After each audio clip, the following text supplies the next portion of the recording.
Welcome to Club Damingo, brought to you by Cyclone Comics.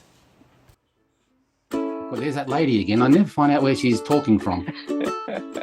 Anyway, she whispers in my ear. 5, 4, 3, 2, 1. Hello and welcome to another Club Damingo or Chats with McEwen.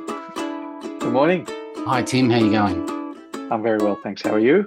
I'm okay. That's a different answer to what you told me a couple of minutes ago. But anyway, we'll take the very well. I think I said I was okay. Well, okay. It was more when you asked me what I've been doing, what I've been up to. Yeah.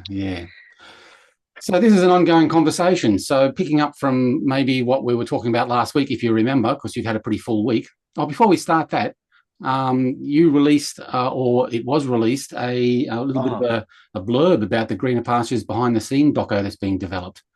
Yeah. Tell us a little bit about that. So what we released during the week was nearly a minute's worth of BTS stuff. So it's a teaser for the behind the scenes documentary that we're in the process of also making while making the film. I should say that. What's the behind the scenes documentary for? It's for the short film that we've made based on our comic book. I shouldn't expect that everybody who's listening has been here the whole time, Gary. Not all of our viewers were lucky enough to be here from day one. We're making a short film based on my comic, Greener Pastures, my and Michael's comic. And as I've said very openly, we tried to make a film that is going to be enjoyable, whether you know what the comic is or not, and whether or not you ever see or read anything to do with Greener Pastures ever again. But I'm also very open about the fact that we then are going to take that film and show it around to streaming services and see if we can get ourselves a television show out of it. So it's a proof of concept in that regard, but a standalone piece of art as well. Right. But the proof of concept aspect of it, we're working with Nick Kachevsky, a really good friend of mine, but also a really great writer and director. And part of his plan to get it over the line is let's also make a behind the scenes documentary while we're at it. Yep. So I lecture at JMC Academy in Sydney. I lecture animation students, mostly drawing and design subjects. And but they've got, other than the animation and gaming course that I'm involved in, they've also got film and television and business entertainment management and acting and sound engineering and performance, all sorts of things. It's a pretty big college. And so I asked the film and television people if they had any doco makers who are mature enough to actually take on a project of this size. That was a separate crew. And yeah, so it's a completely separate, dedicated crew. They're just graduated, so they're still pretty young. But I watched their final piece from their graduation, and it was really good and kind of similar. Industry they documented, which was a prosthetic maker, not our prosthetic makers, but another great prosthetic maker in Sydney. So yeah, they came to both the shoot days, and they've been doing BTS work and interviews and all sorts of things. So the little teaser that we released was pretty exciting to show, because still people don't expect the enormity of the production. Mm-hmm. We're not shooting something on a Steadicam and an iPhone. It was a really full-on production. I don't know if I said on air, but the first shoot day in the office, when you include the extras, we had 60 people around, nearly 60 people. So 20 of them were actors and extras. So a crew of upwards to 40 people. And it was, so a friend of both of ours, David Quinny, Q-Dog, who has the periodic Table of Awesome podcast. He was one of the extras, and he's been on proper film sets before as well. And even he turned up and he went, "Oh, I did not expect what you've got here. This is amazing. You're doing a proper job." So yeah, that was what the BTS was for. So very excited to show people that it's like we're taking it very seriously. And just to reiterate, what's that going to be used for? Is just in support, in promotion of the short films concept, which is going to be used to pitch for a TV series. So Yeah, so there'll be one promoting another, promoting another. Yeah, absolutely. It's a cyclical thing, and the more material that we've got to show how serious we are and how we came to arrive at the film that we've got, the better it is for everyone. But I've been I haven't had a lot to do with the BTS team other than like setting them up in the first place. But I was chatting with their producer on the first shoot day, and I said, "What the stuff that you're getting." The material that you're capturing, if you make this right, this documentary could be its own like award-winning piece all by itself. It's like that there's enough there.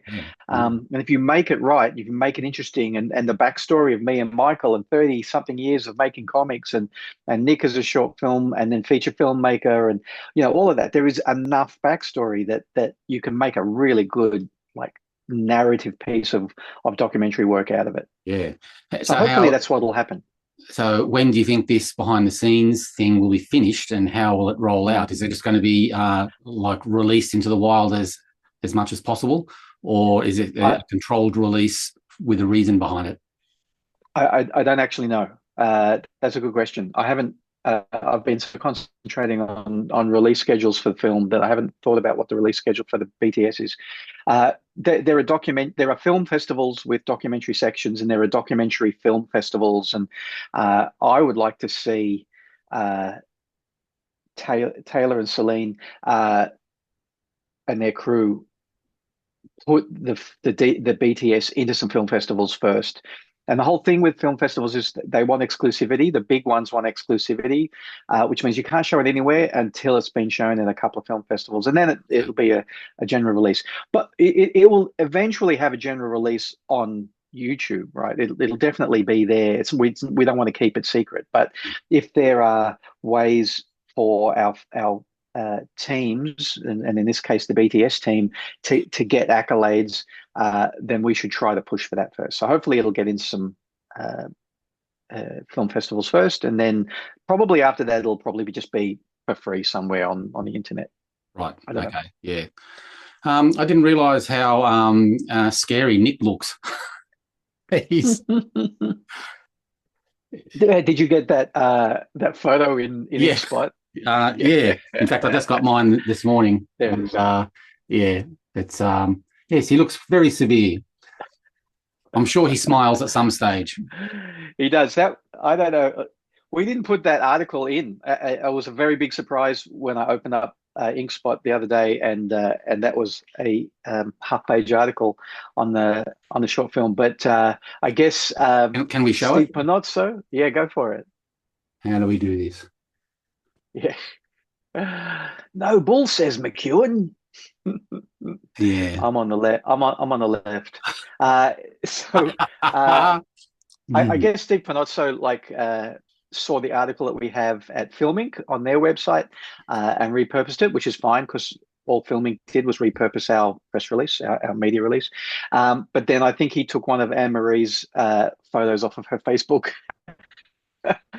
One of her posts from months ago and utilized that. So that was actually on a recce. We were on a rooftop here in Sydney to try to see what we could do about shooting on the rooftop of Michael Michelandos's office block. We didn't end up doing that. Too many legal more safety issues. But yeah, so we were like in all of this, the back warrens of a huge tower in Sydney, running up and down. So that's me and Nick coming through a door, and Nick striking a pose, me stroking a pose. But he's not always that scary. But I mean, you've seen the BTS short, right? The 1 minute teaser. Like he's on it. He's got his game face on. Yeah. No, totally got his game face on, and then this InkSpot photo where his game face is on still, and it's like that's a scary game face. Resting game face. Yeah, that's right. Exactly. I'll tell him you said that. So, yeah, it was definitely. So, so Michael Michelandos, the co-creator of Greener Pastures. So obviously, myself and Michael were on set, but so were our families, because it was a big deal. And I don't think Georgina had met Nick before that. So Georgina is Michael's wife, and by the end of the day, Georgina was also saying you could just see it in Nick's eyes that the entire time Nick is problem solving and figuring out. How to get the best shot, and what does the actor need now, and are we going to move some lights, and just constantly, Yeah. and she said I could see it on his face that the wheels are turning constantly, which is correct. This is, like I said, we brought in a pretty big crew, all of 100% professional level, but the big difference between what that crew normally does and what we did on that day is that what we did on that day is probably 3 to 4 days worth of shooting, where you actually have time to just think about things and try things out. And so Nick is running through, like, compressing that time in his head constantly. Yeah. Yeah, it was an interesting couple of days in that regard. Absolutely. How's it all going in a general sense? The short. Have you got? It's good. just in post production and editing phase now, is it? Yeah. Mostly, it's got to take its step at a time. Most of us have full-time jobs, which means all of this is being done outside of work hours. So editing is being done at nights and on weekends. Nick just wrote this morning to Michael and I saying that he's very happy with the edit and it's pretty tight now. He's probably going to keep looking at it. So what that means is that he's happy with the shots and the cutting pattern and all of that. But there are still some holes in it, in that Jeff Morrell, one of your favorite actors, who's playing a pivotal role in the film, couldn't make it to the second day of shooting. A little behind the scenes thing here, where we actually had to have a stand-in do his work. So most of the distance shots will probably not be Jeff when it's on the farm, but we have to do some pickups of, like, proper, reaction shots and dialogue. So we have to do some pickups, and we're probably still another couple of weeks away from doing the pickups. Yep. He just lives down the south coast here in New South Wales. So, and I don't know where he lives exactly, but I have a feeling it might be a bit of a property or something. So it'll feel so you like can't give us his address. No, I don't have his address to give. No. Okay. Hey, did I notice in that BTS doco tease that he's in World War One uniform? Yeah. Spoiler alert! But don't say any more if you don't need to. If you can't. So. Okay. Oh, can. Don't. We're just trying to. But I did have eagle eyes. Yeah. He's great as a character. He's really cool. What he goes through is very good. Yeah. Looking forward to it. Yeah, looking forward to it. Yep. And Jeff Morrell is a visual artist as well as an actor. It was really great to delve into him once we were looking at casting him, and and he had. It's not like a secret. I'm not telling stories out of school here. So he just worked on the Lord of the Rings TV show in New Zealand. So he did a stint over there, and he's a visual artist. He draws and he paints, and he makes amazing, like, not even really collage, but kind of abstract collage out of tiles and linoleum. Lino from old houses. Yep. But he doesn't normally draw faces and portraits and stuff. And while he was in New Zealand, he seemed to not be able to stop himself from drawing faces. And most of the time it was his own face, which he never does, right? Never does self-portraits.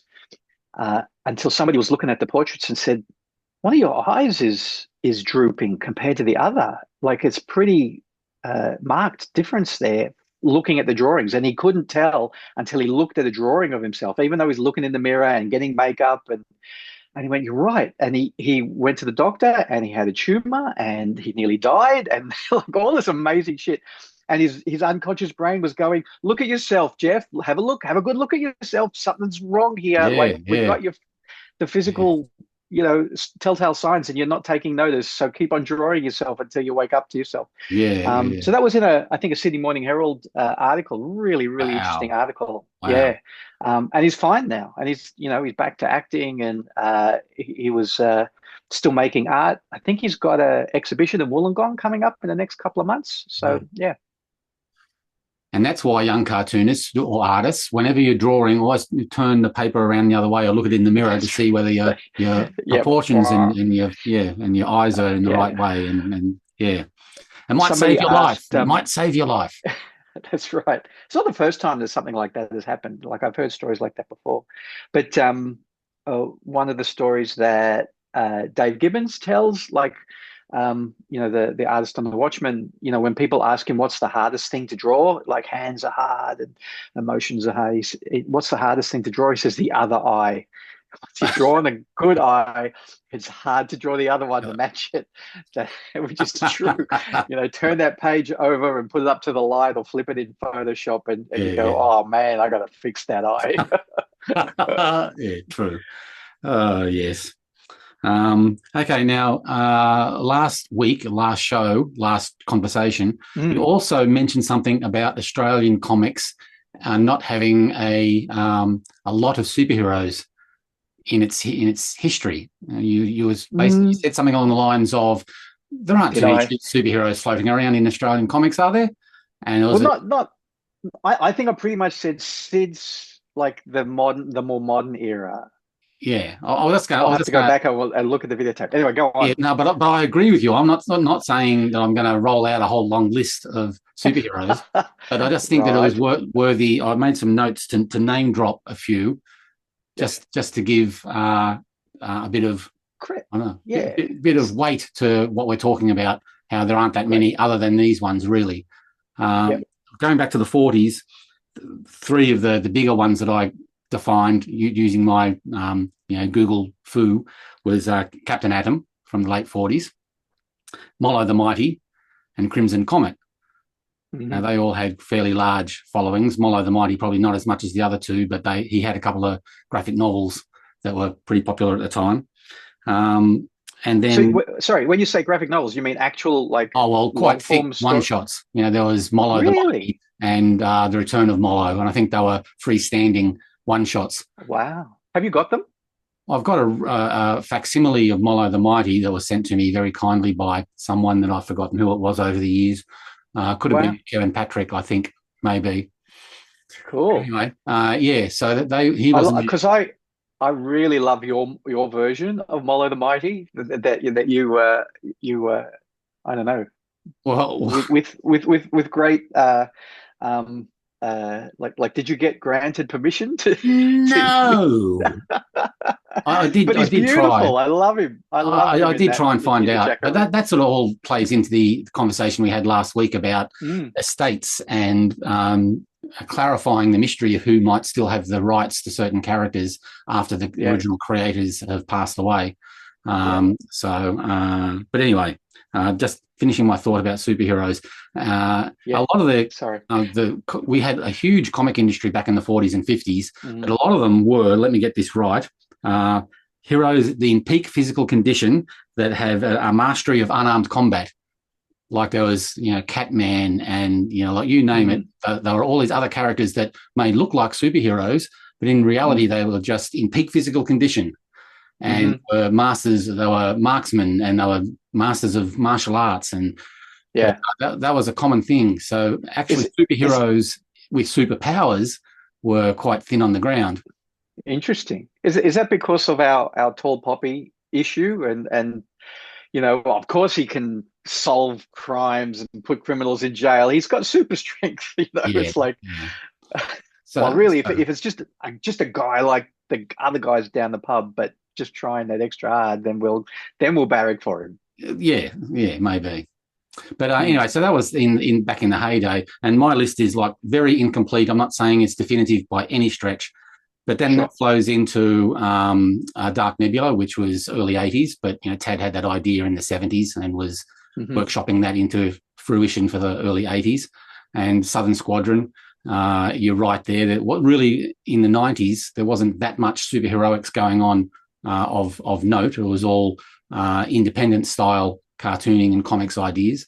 But the big ones that are floating around at the moment would be the Indigiverse by Gestalt that Scott Wilson is co-creating, and they've got a couple of titles out. Dark Heart was the first one, and Dreamwalker has just been released. with Scott Wilson and Molly Hunt co-writing, and Chris Wilson doing the artwork. Mighty Wilson. Yeah. Sorry, who was doing the artwork? Chris Wood. Wood. That's right. Yeah. And Dark Art had artwork by Katie Horton Ward with colouring by Justin Randall. Thank you very much. Justin Randall. So awesome. that would more power to them. Hey, like to get a little universe happening there, and fantastic. But it does buttress your argument that the comics history in Australia hasn't been reliant at any stage really on superheroics as a genre. So I just wanted to revisit that, just to I suppose state that the advantage of Australian comics is the diversity that really we're not always has been. Yeah, exactly. I'm actually surprised if that's all there is, like from back in that golden age, that you could. There's a lot of costume heroes. There's a lot of costume heroes, like a real lot. And there are a couple of aliens that come to Earth with superpowers and things like that. It's not. I was just going for the big hitters, and Captain Atom would probably be the biggest of the lot, and Crimson Comet was very popular in its day as well. And Molo the Mighty was a good example of an alien coming to Earth with super strength and certain powers. That there were other characters similar to that, which were just ripping off American, power sets and things like that. But I was just looking to see if I haven't got my Australian comics history books here. They're downstairs. I was going to pull them out, but whatever. But a lot of manly men doing manly things, and they're female offsiders. But as far as superheroics in the American sense of the word, they were much less than I thought. And you're right that the Australian scene, the profiles right across the board, the different genres used was even back then was quite varied. But particularly in the 80s and 90s and onwards to today, a lot of variety that doesn't rely on superheroics at all. Interesting. I've always I don't know about your tastes, but I grew up obviously reading Marvel and DC. Most of us do, and really enjoying so much of that. But once I started to see indie comics, because I started to go to comic shops rather than just going to newsagents, and started to see slightly weird slightly weird takes on superheroes, the kind of thing that Marvel and DC wouldn't publish. So like from Eclipse and from First Comics and like all of that stuff, that's when I really started to go, I think superheroes are actually really cool.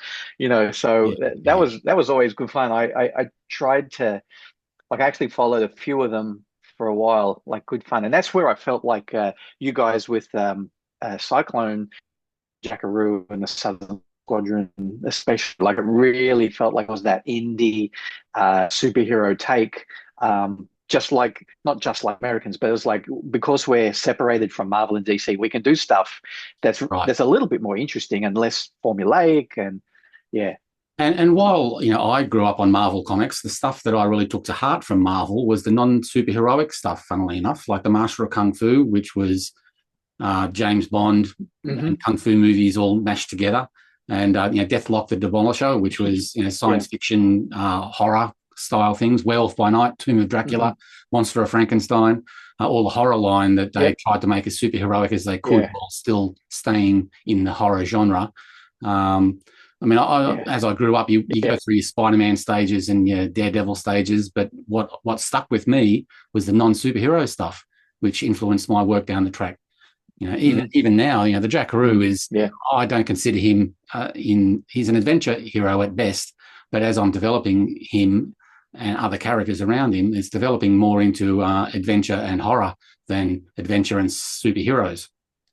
It's just interesting that you get labelled these certain things, and they tend to stick when you deconstruct everything you're doing. It's other things. It's other things that inspire and that you contribute and build to formulate your ideas. But even the Marvel, I was never a real DC guy, but for Marvel, it was the non-superheroic stuff that was that sort of got me. I'd like with the Jackaroo, I like that those ebbs and flows of different kind of worlds that the Jackaroo kind of dips his toe in. Sometimes he's hanging out with superheroes and aliens, and sometimes he's not. And sometimes he's in the outback, and now you're heading towards horror. I think that's great. Keeps it very active. But even I mean, I guess I wasn't that young when the Jackaroo first started coming out, but I was very excited to have the non-superpowered but masked guy that you were presenting to us. And then when the mask was coming off more often, I was going, this is pretty cool too. And then the fact that it comes on and comes off every so often is again, I think it just shows that those extra facets to I just like the idea of someone going up to Jackaroo going, that doesn't work, but we still know it's you. And he does it out of just almost like a paranoia of, no, but I got to wear it because people might recognize me, but it doesn't work. Yeah. You do and know we all that. call you the Jackaroo whether you're wearing it or not. That's your nickname, you doofus. Yeah. So, yeah, great. Anyway, yeah.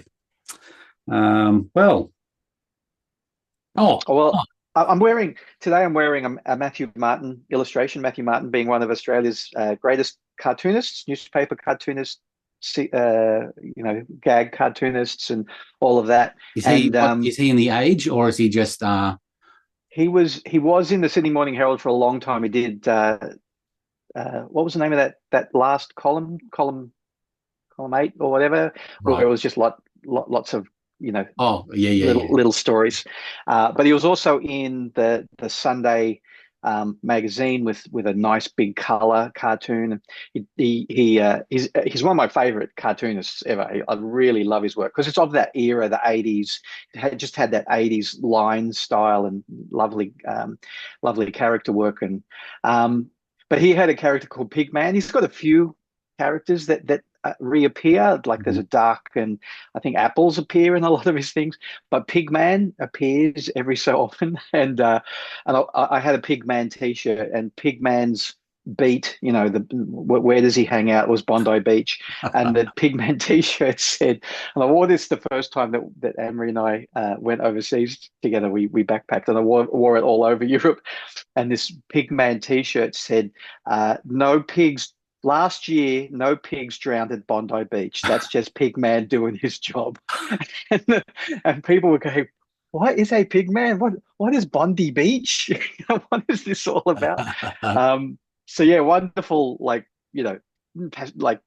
pastiche satire on Pigman, but also he just comes in and does stuff when I guess Matthew Martin thinks that the person of that stature needs to be in the cartoon. So right. Yeah. Can you stand up a little bit so we can get a better look at the shirt? Right. Okay. Yes. Masked. Right.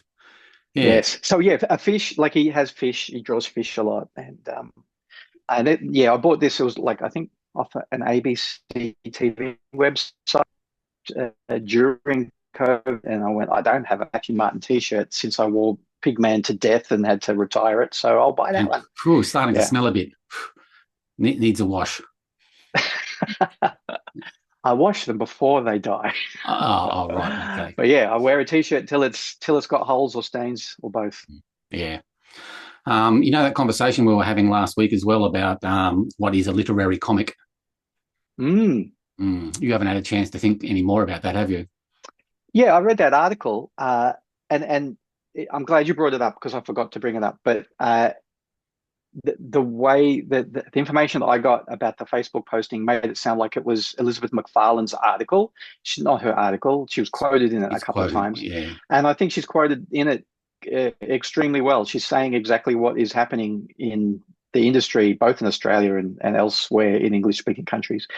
So yeah, I'm glad that for a little while there, I was worried that maybe Elizabeth had gone to the dark side, but no, she's still on the right side. Yeah. And Max did post on that thread on the Facebook, on our show thread on Facebook, so that we covered that. He actually clarified that it was a quote about it. So he did clear that up. But but continue. Yes. Oh, I guess that's it. I agree with pretty much.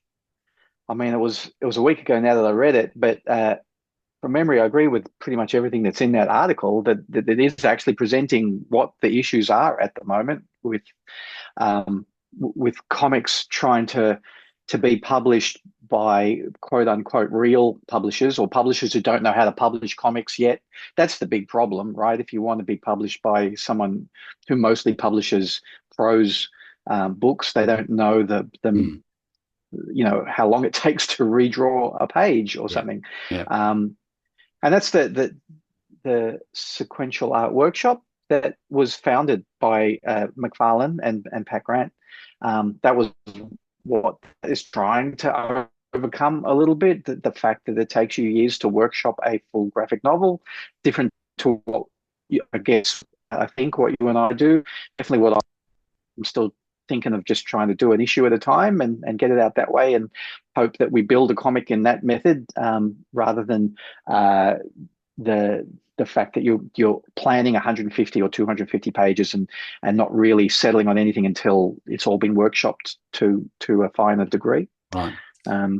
It's worth noting as well, I think, that Josh Santospirito has an ongoing mission of getting comic spaces into literary magazines, and he's had a reasonable amount of success over the last couple of years getting those placements, particularly in magazines like Island, which is a Tasmanian arts and literary magazine, and they're publishing more and more comics because of his efforts. And the barrier in this field of accepting of comics as an art form is slowly being lowered through efforts by people like Josh. Yeah, exactly. Yep. Good for them. Like I don't have the experience to be able to operate in those arenas.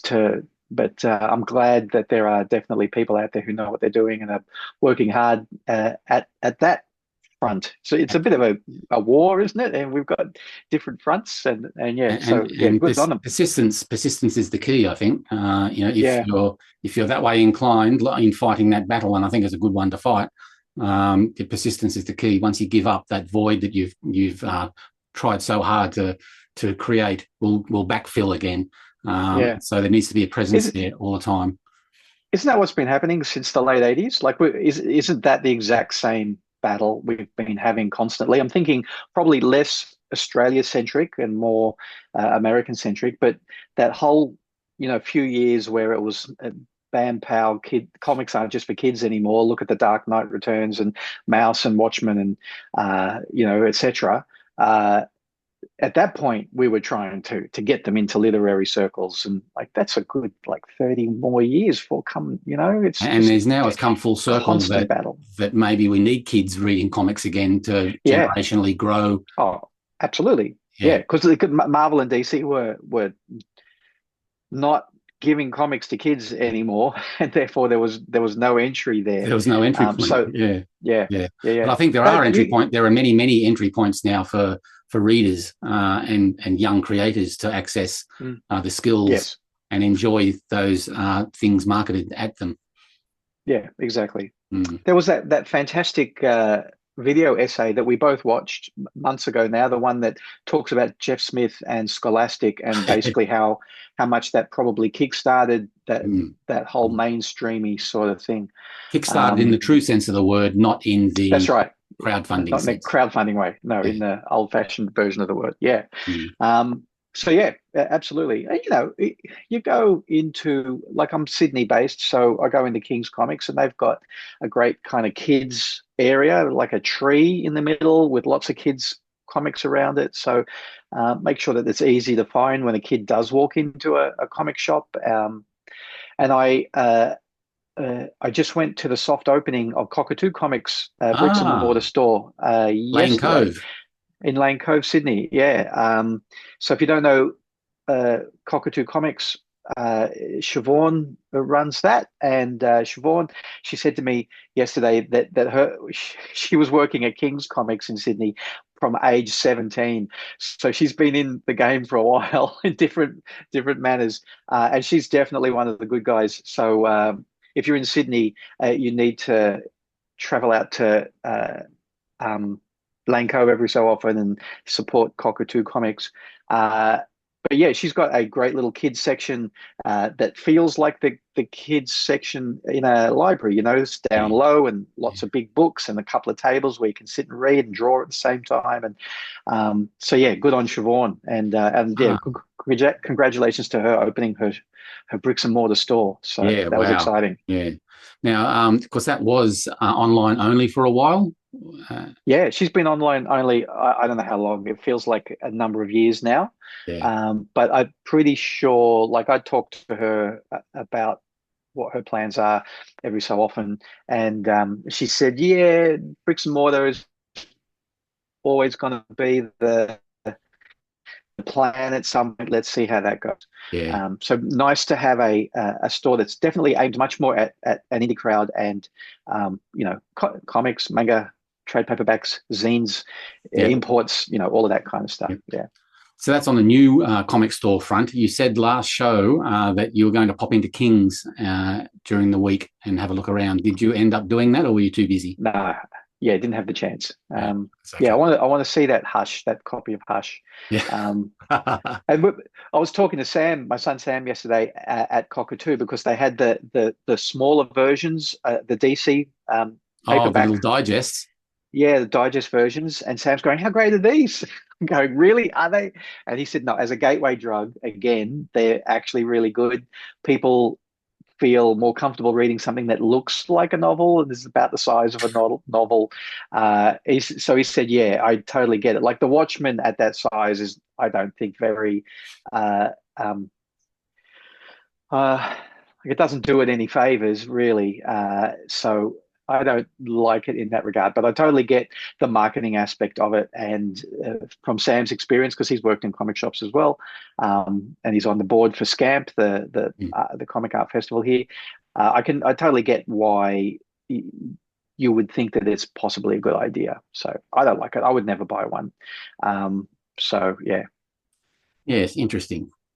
The only other thing that I've made notes on for today's chat is, again, to do with literary comics and how we were saying that some work that is published by publishers gets labelled literary from the outside looking in, not from the artist's or the creator's efforts looking outwards. Do you remember? So you expand upon that. What do you mean about, especially the artist looking? Well, no one sets out to do a literary comic.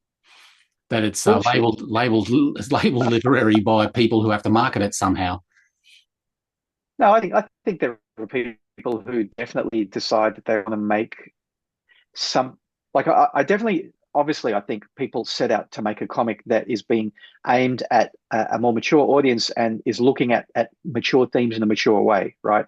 I don't know that necessarily means that they're labeling themselves as doing a literary comic, but I'm certain there are people out there who also go, I want to make something that has a literary feel to it, and this is part of the construction, pre-production, and the writing, and I'm sure that there are people who do that. I can't think of one.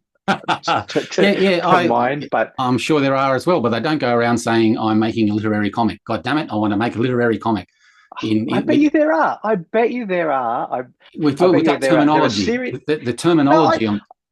I reckon there are people who, and there are probably two types. There are people who are serious, and when they talk about it, they go, I want to make something that's really like literary and feels like that kind of story, and I reckon there are people who are like more arty, who are going, I'm going to make something that's very literary, and maybe they don't really know what they're talking about, but I'm sure that there are at least those kind of people out there.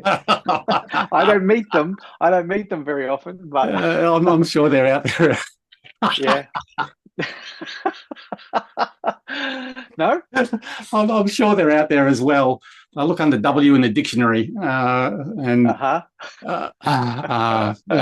I think one half of what I was just talking about would probably be under W in the dictionary. I don't think the other half necessarily. I think they've got a W is for writer, by the way, not any other word. Yeah. No, I bet. Okay. But yeah, I think there are some people who are seriously trying to understand a manner of making a comic in a slightly, I don't want to say different level because it makes it sound like everything's below it, but that they're, it's like when you see a film, and there are some films like that you are totally engaged in emotionally, and but they're still popcorn. But there are some films that are a much more artistically, the aims are much more artistically bent, right, rather than just entertainment. I think that's the difference. Right. Okay.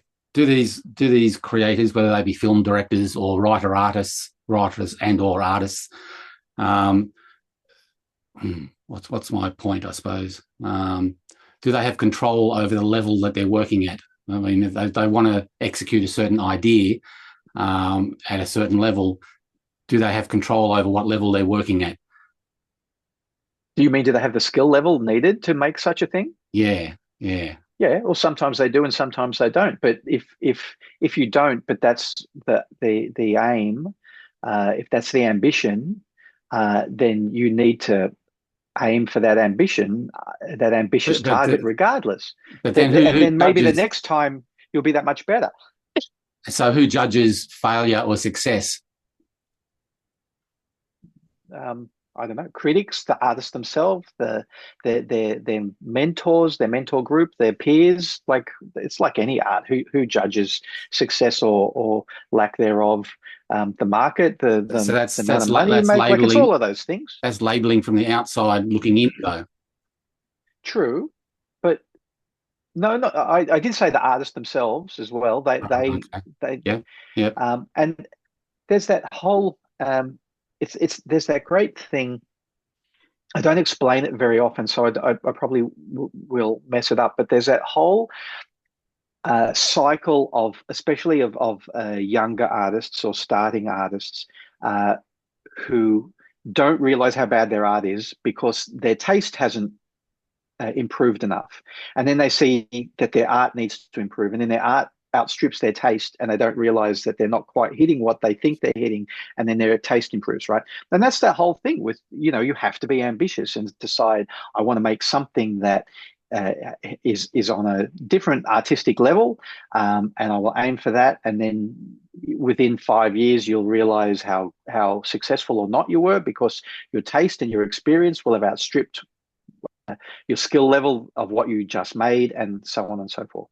And you have to have a certain awareness of your own growth or lack thereof as well. That gets thrown into the mix. Because I'm sure there are people out there that are producing crappy creative projects that think it's the best thing in the world and wonder why no one else. Oh, absolutely. All the time. If you've been in comics as long as I have, and you've been in comics longer than I have, you see that a lot. It's people don't know that, like I said, that their experience and their taste has not caught up to their skill level, and they can't tell just how good or not the work they are. And I've probably done the same thing myself. I'm sure we're all guilty of it as we. With literary comics in particular, the label of literary comics. I just wanted to make an observation about, there's a Greek artist called Yannis Kounelis who has installation art at Mona where I work, and his work, the thing that I wanted to talk about was his work called Untitled, which was just what is it? It's burlap sacks of coal in an arrangement on the floor, and that's it. So that talks about context and whether these burlap sacks of coal are sacks of coal, but they're in the context of an art museum. Therefore, all of a sudden, they're art pieces.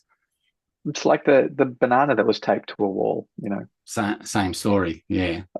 That's too big a conversation to have it at the hour mark, Gary. Well, maybe literary comics all come down to context. Context is definitely an aspect of it, for sure. It will always be so. It's art is always looked at in context, and when it's new, it's the context of what's happening around it at the time, and when there is a historical aspect to it because enough years have passed, then it's the context of looking at it in hindsight and what came before it and what's come after it. And what was I looking at recently? Where it's that whole thing where, a certain film or television show or comic is groundbreaking at the time. It just blows everyone's mind.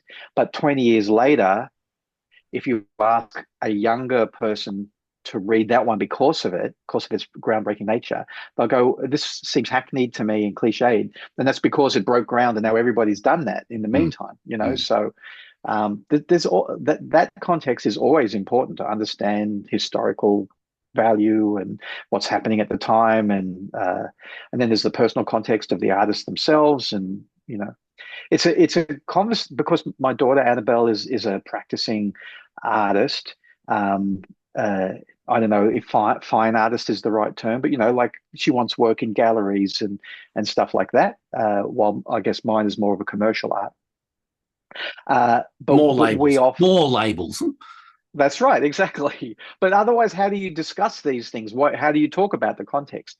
But we often have the debate about what is me like mark on wall, good, me like. Exactly.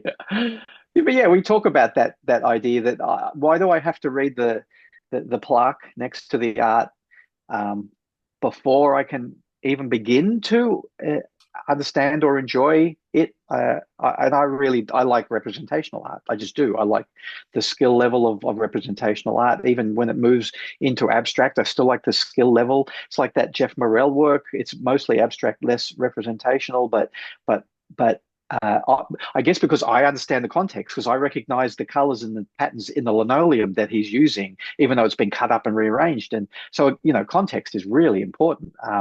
So I'm telling you, Gary, this is. I'm not fully equipped to you talk got to about say it it again.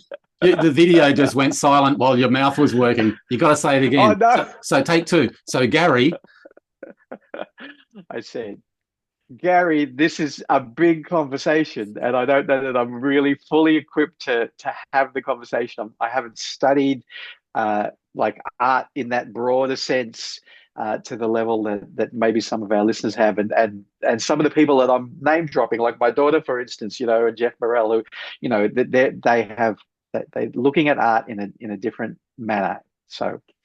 And it's exactly what you said. I know what I like, and I like seeing stuff that challenges, and then I can decide if I like it or not. And it's not always representational. What I end up liking. Like I said, Jeff Morel's abstract stuff, but I think it sings to me in a way that some other abstract stuff by a 22-year-old may not, because I can't see the clues in there that talk to, somebody in their late 50s.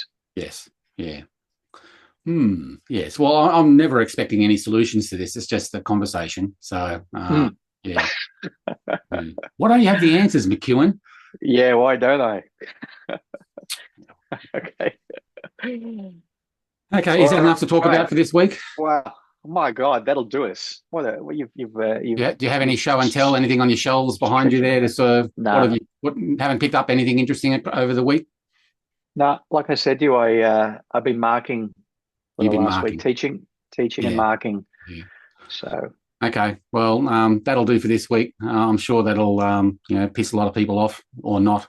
But been getting lots of interesting comments about the show over the last few weeks as well. So it's cool. Starting to generate some sort of interest or feedback, which is neither here nor there really, because we're still doing this for our own reasons. So maybe if somebody has something specific that they'd like us to talk about, they should leave a comment saying, "Hey, you doofuses, what do you think about blah blah?" Well, yeah. I said doofuses instead of dickheads, so doofy. Yeah.